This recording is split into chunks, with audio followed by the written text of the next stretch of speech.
Julian San Jose and Darren Espanto have teamed up for the new version of the Pinoy Big Brother theme song, Sikat ang Pinoy.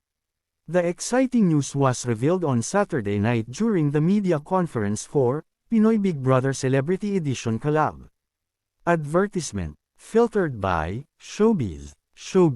Darren Espanto, Julian San Jose to sing new version of Pinoy Big Brother theme song. Carby Rose BASINA, GMA Integrated News.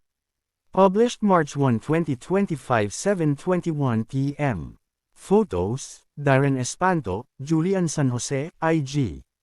Julian San Jose and Darren Espanto have teamed up for the new version of the Pinoy Big Brother theme song, Sikat ang Pinoy. The exciting news was revealed on Saturday night during the media conference for Pinoy Big Brother Celebrity Edition Collab. Advertisement. Ate Julie and I are so honored to be part of this, Darren said. Julian added, and it's also a dream come true for everybody.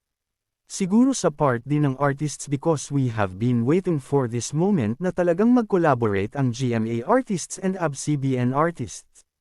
The singers are humbled by the fact that, Sikat ang Pinoy, written by Jonathan Manalo, is already 19 years old.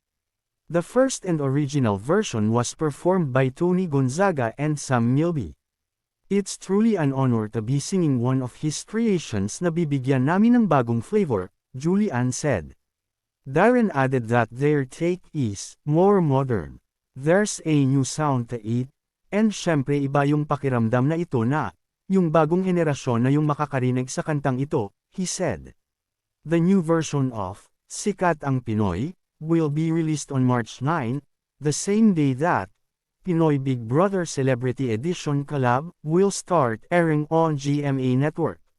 Serving as hosts for this season are Gabby Garcia, Mavi Legaspi, Robbie Domingo, Bianca Gonzalez, Enchong D, King Chu, Melay Cantiveros, and Alexa Ilacad.